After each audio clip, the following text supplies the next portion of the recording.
no entendemos los tiempos de Dios, pero también no hemos entendido la fiesta del Señor, en el cual el Nuevo Testamento dice que son sombras proféticas de cosas por venir. Las profecías en las fiestas del Señor, presentado por Michael Root. Shalom, soy Michael Root y les hablo desde los jardines de Ofel del Parque Arqueológico en el Monte Moriah, en la antigua ciudad de Jerusalén. Según la tradición, ese es el lugar del huerto del Edén en el que Adán y el Creador hablaron al fresco de la mañana. Si lo es, efectivamente no hay duda de que tiene un aspecto muy diferente hoy al que tuvo en los tiempos de Adán. Sin duda, el diluvio de Noé cambió la topografía aquí, al igual que en el resto de la faz de la tierra. Adán y Eva comenzaron su vida juntos en un planeta sin contaminación, y el Todopoderoso les concedió un don que el resto de la creación no disfrutó: la libertad para decidir. A fin de hacer de este don una realidad práctica, el Creador les dio la absoluta libertad para comer de cada uno de los árboles del huerto, excepto de uno. Y si hubiesen obedecido al mandamiento de no comer del árbol de conocimiento del bien y del mal, no hay duda de que el planeta tendría un aspecto muy diferente al que tiene hoy. La desobediencia intencionada tiene unas consecuencias, y por ello la rebelión de Adán hizo que se rompiese la relación con su Creador.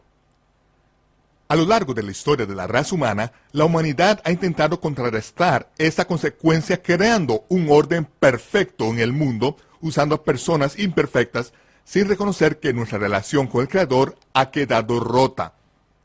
Desde el principio, la humanidad ha ideado toda clase de religiones en un esfuerzo por redimirse a sí misma de una existencia aparentemente sin sentido.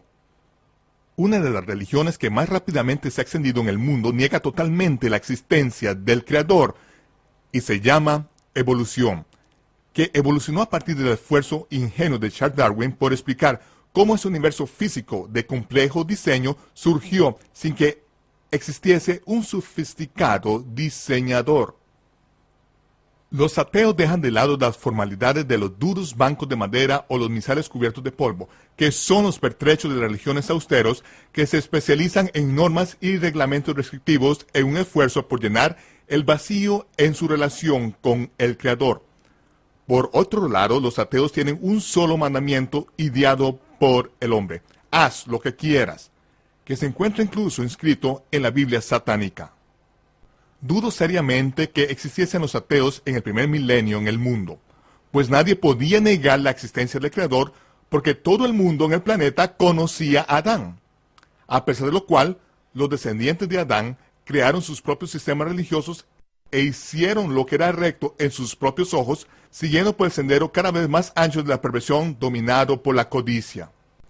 El pecado en el huerto cambió el curso de la historia de un modo tan dramático que apenas podemos imaginarnos lo que sería la vida sin enfermedad, sin muerte, sin odio o religión. Pero antes de la transgresión de Adán y Eva, el Creador tenía ya su plan para redimir a su pueblo de las consecuencias de su desobediencia. Y su plan solo requería la fe en su provisión.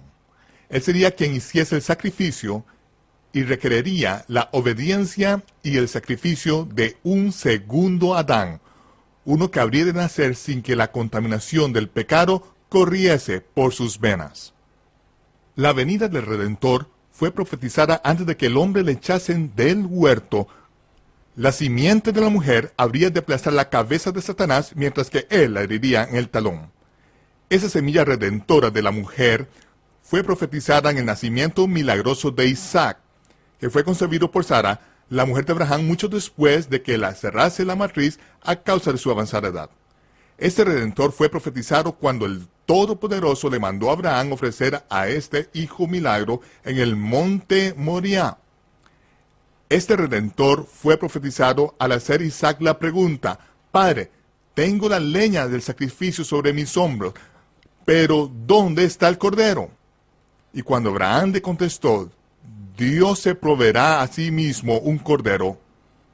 Este Redentor fue profetizado cuando Abraham ató a su amado hijo a la leña del sacrificio, colocándole sobre un altar de piedra, y el disponerse a poner fin a su vida. Y cuando el cordero de 1 año de edad, con su cabeza enredada en una corona de espinos, fue provisto por el Todopoderoso como un sustituto por el Hijo de Abraham. Años después, este Redentor fue nuevamente profetizado en el Cordero de la Pascua, siendo la sangre del sacrificio el precio por la vida de los descendientes de Abraham, esclavos en Egipto. Así como en el monte Moriah, en el ensayo anual de la liberación de la esclavitud del pueblo de Israel, durante la fiesta de los panes sin levadura, los Bekurim, la ofrenda de los primeros frutos, y la fiesta de Shavuot o Pentecostés. Este Redentor fue profetizado en cada detalle de las fiestas del Señor, que se le mandó a la nación de Israel celebrar para siempre. Estas fiestas son imágenes en forma de sombra de las buenas cosas por venir, acerca de las cuales habla el Brit Hadashah o el Nuevo Testamento.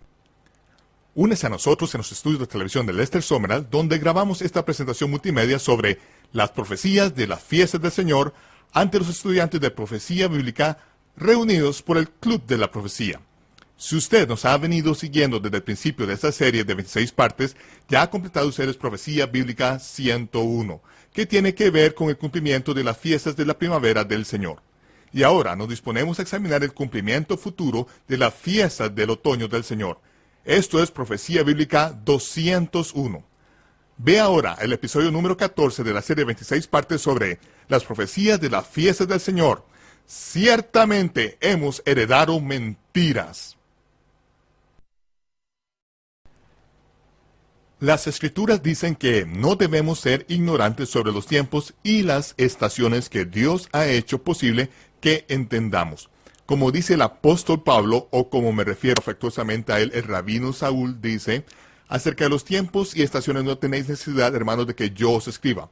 En la época en que escribió eso, todo el mundo entendía y cumplía con la manera de calcular Dios el tiempo, que estaba claramente resumido en las escrituras hebreas. Pero ahora nos encontramos casi 2000 años después que hemos descuidado la manera de calcular Dios el tiempo y hemos adoptado una manera pagana de calcularlo, en la que cada día de la semana recibe el nombre de un dios pagano diferente y cada mes del año ha recibido nombres de diferentes ángeles caídos. A pesar de lo cual, la manera de calcular Dios el tiempo, claramente explicada en el libro de Génesis, sigue vigente hasta hoy. Podemos volver a la manera de entender y de calcular de Dios el tiempo a fin de que no seamos ignorantes acerca de sus tiempos o las estaciones.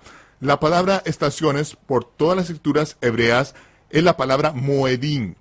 Moedim se refiere a las fiestas del Señor, que el Nuevo Testamento dice que son imágenes de la sombra profética de las cosas por venir.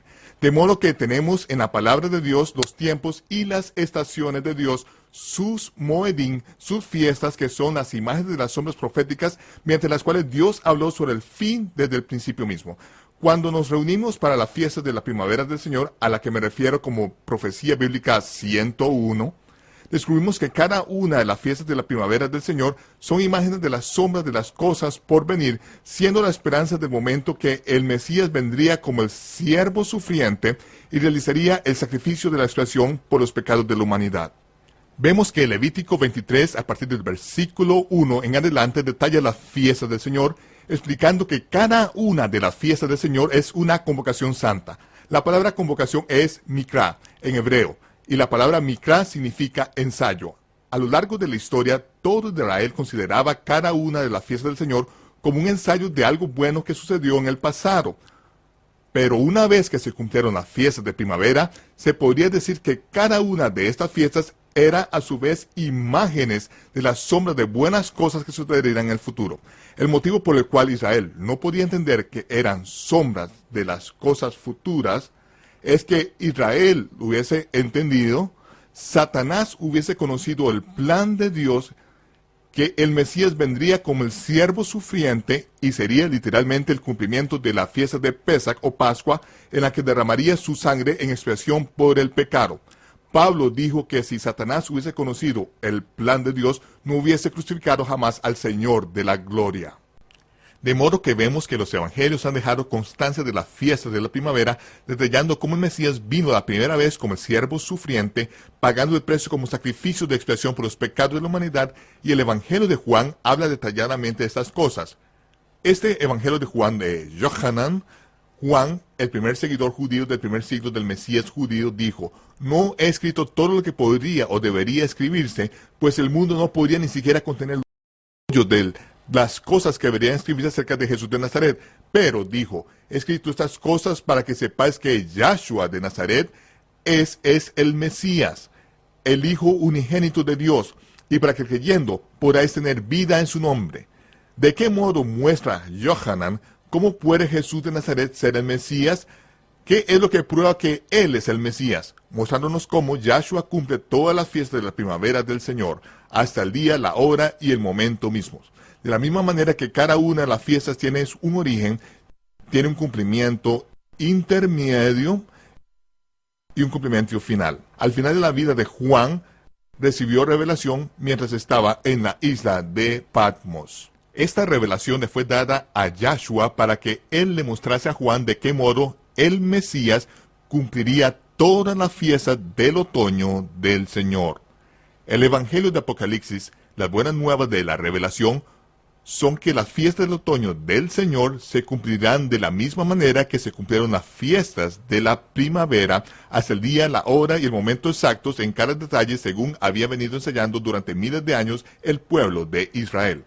A pesar de lo cual, el mundo gentil, especialmente en la cultura norteamericana, nos hemos encontrado con que hemos dejado de lado la fiesta del Señor, nos hemos criado haciendo caso omiso de la fiesta del Señor, las imágenes de las sombras proféticas, y en lugar de eso hemos heredado de nuestros antepasados fiestas paganas con nuevos nombres.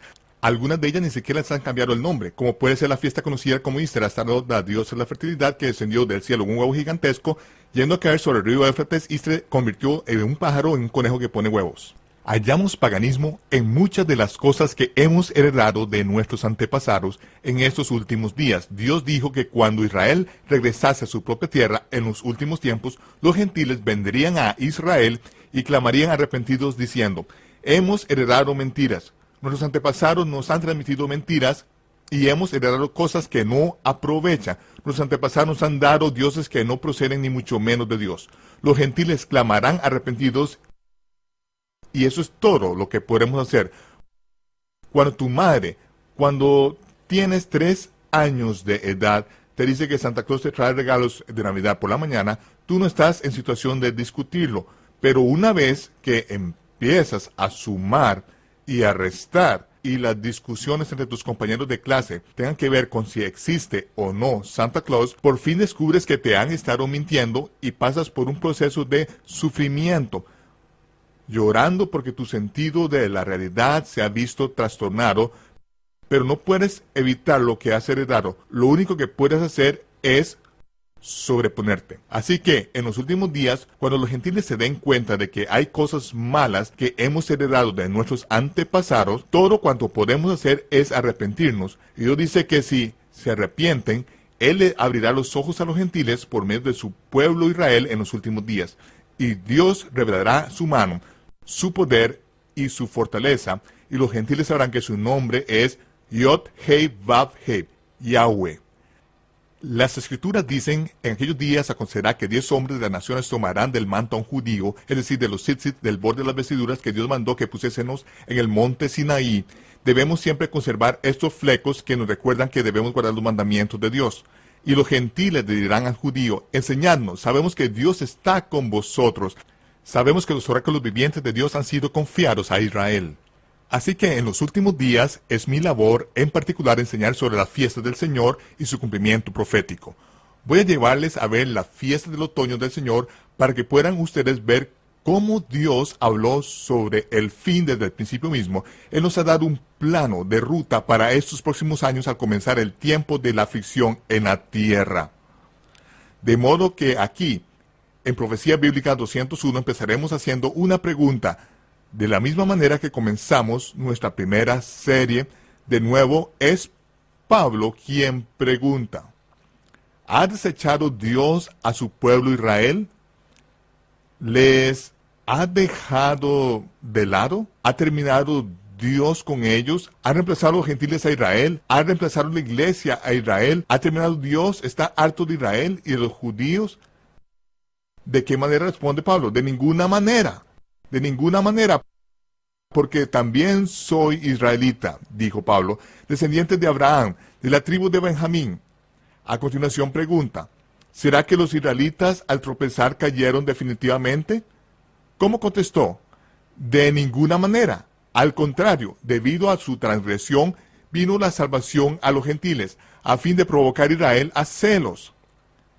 Eso es lo que se suponía, que debía de pasar a extenderse la salvación a los gentiles, y que estos se convirtiesen en seguidores del Mesías judío. Los gentiles debían de ser injertados en el Mesías que dijo, yo soy la vid, vosotros los pámpanos, el que permanece en mí y yo en él, este lleva mucho fruto. Esto era para provocar a celos a Israel.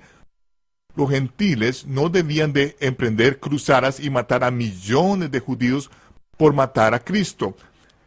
Esa era la lógica de Hitler. Pero vemos muy claramente en las escrituras del Nuevo Testamento que Jesús, Yahshua, no vino la primera vez para ser proclamado como el Mesías y para vivir feliz el resto de su vida. El plan fue desde el principio mismo que vendría como el siervo sufriente, que sería el Cordero Pascual, cuya sangre sería derramada para que todo aquel que en él crea no se pierda, sino que tenga vida eterna. Porque sin el derramamiento de sangre no hay remisión de pecados. Este fue el plan de Dios desde el principio. El Mesías debía morir desde la fundación del mundo, formaba para su plan. Y vemos que cuando Pedro habló en el monte del templo después del día de Shavuot, después de Pentecostés, dijo, aquellos hermanos judíos se compungieron de corazón y clamaron y dijeron, hermanos, ¿qué haremos? ¿Qué haremos? Sabemos que hemos crucificado al santo y al justo. Hemos matado al Mesías. Y Pedro dijo, sé que por ignorancia lo habéis hecho, como también vuestros hermanos y gobernantes. Pero esto había sido terminado por el consejo y por el previo conocimiento de Dios. Esto tiene que suceder. Era algo que tenía que pasar, porque se suponía que Israel debía sacrificar el cordero. Él dijo, sé que lo hiciste por ignorancia, pero ahora arrepentidos. Arrepentirse, bien, es algo que todos podemos hacer. Gracias a nuestros pecados fue lo que le clavó en la cruz. De modo que todos nuestros pecados fueron pagados por su muerte. Su resurrección nos muestra que Dios tenía un plan desde el principio y se completó con el cumplimiento del Mesías de la fiesta de la primavera hasta la fiesta de Pentecostés. El provocar a celos a Israel es lo que se supone que sucederá cuando los gentiles sigan al Mesías. Y continúa diciendo, si su transgresión, la de Israel, ha servido para enriquecer al mundo y su caída a los gentiles, ¿cuánto más su plena restauración? ¿Cuánto más la plenitud de Israel? Si algunas de las ramas naturales del olivo de Israel fueron desgajadas, ¿pero por qué le fueron? Por causa de la incredulidad. Y vosotros, los gentiles, siendo olivo silvestre, han sido injertadas en lugar de ellas y han sido hechas participantes de la raíz y de la rica savia del olivo. No te jactes contra las ramas naturales, no te exaltes por encima de las ramas de Israel, no sustentas tú a la raíz, sino la raíz a ti. Si te vuelves arrogante, orgulloso y te exaltas sobre la raíz, ándate con cuidado. Teme, porque si Dios no perdonó a las ramas naturales, a ti tampoco te perdonará. Continúa en su bondad, de lo contrario seréis cortados. No te lances a crear tus propias religiones y tus propias sectas siguiendo a los hombres y sus enseñanzas, diciendo, yo soy de Pablo, yo soy de Apolos, yo soy de Pedro, yo soy de Zwinglio, yo soy de Lutero, yo soy de Calvino. Ninguno de estos hombres murió por ti. El Mesías es el único que ha dado su vida por ti y nosotros debemos de seguirle. Debemos de seguir no lo que la gente diga de él, sino lo que él diga. Es hora de dejar a un lado las normas, los reglamentos, las doctrinas y los mandamientos de hombres y de que sigamos a él. Tenemos que ir con mucho cuidado para no exaltarnos por encima de la raíz. Él es la viña y nosotros somos las ramas. Si no permanecemos en él, nos sentaremos en edificios año tras año, década tras década, sin dar ningún fruto porque no estamos unidos a Él. Solo nos hemos aferrado a las doctrinas y los mandamientos de los hombres que nos privan del poder de la vida y el amor de Dios. Pablo continúa diciendo, no quiero, hermanos, que ignoréis este misterio, para que arrogantes al endurecimiento de una parte, no de todos, en Israel, durará hasta que haya entrado la plenitud de los gentiles. Estamos ahora justo a punto de que acabe el tiempo de los gentiles. No que los gentiles no puedan ser salvos después de este momento, pero el endurecimiento en parte existirá en algunos en Israel hasta que se cumpla el plan de Dios para los gentiles. Dios va a realizar un acto cuando las fiestas del otoño empiecen a cumplirse, que abrirá los ojos de Israel y ellos sabrán quién es el verdadero Mesías, y cuando Dios les abra los ojos y sane su ceguera, eso va a conmover al mundo. Israel es la amada del Padre, porque los dones y el llamamiento de Dios son irrevocables. ¿Por qué no leemos ese versículo en su contexto para variar? Israel es la amada del Padre, y los dones y el llamamiento de Dios son irrevocables. De modo que digo que, si la caída de Israel ha servido para enriquecer al mundo para los gentiles, cuánto más las riquezas de los gentiles se manifestarán cuando llegue el tiempo de la plenitud de Israel. Estamos a punto de ver cosas en los cielos y en la tierra temblar.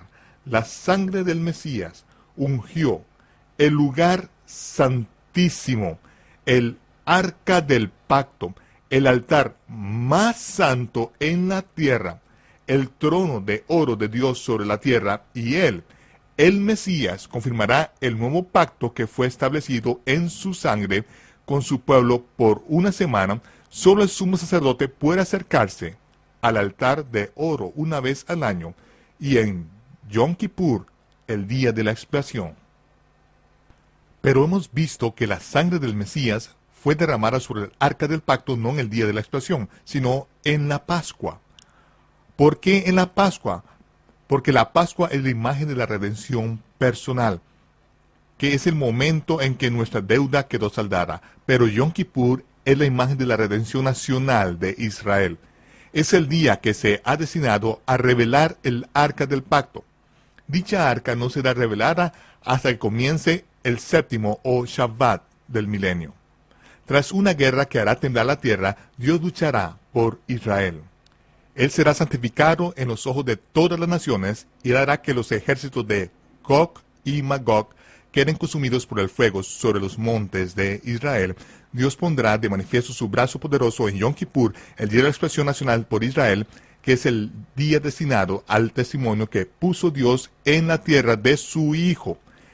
El testimonio que puso Dios allí se revelará para que todo Israel vea a aquel al que traspasaron, no viniendo en las nubes, sino cuando vean el testimonio que puso Dios en la tierra, tal y como dijo Juan antes de su muerte en 1 de Juan capítulo 5. Hemos recibido el testimonio de los hombres, y 3 son los que dan testimonio en la tierra. 3 dan testimonios en la tierra: el Espíritu, el agua y la sangre. Y los 3 concuerdan. Si recibimos el testimonio de los hombres, mayor es el testimonio de Dios, porque ese es el testimonio con que Dios ha testificado acerca de su Hijo. Este testimonio se manifestará el día que ha sido destinado proféticamente para ello, para su revelación. Al examinar las fiestas de otoño, empezaremos a entender estas cosas con detalle. Entonces, reconocerás el día que ha sido destinado a revelar el arca del pacto, el pacto que fue establecido mediante la sangre del Mesías. Este nuevo pacto será confirmado por el pueblo de Dios, y con eso comenzará los últimos Shavuot. Michael Root regresará en tan solo unos momentos. Hoy nos hallamos en el periodo de tiempo entre el cumplimiento de la fiesta de la primavera del Señor y el cumplimiento de la fiesta de otoño. Este es el periodo de tiempo destinado a que los gentiles entren al reino mediante la obediencia del Mesías, sea cual sea su linaje. Este mismo periodo de tiempo fue profetizado en el capítulo 23 de Levítico y manifestado en el libro de Ruth.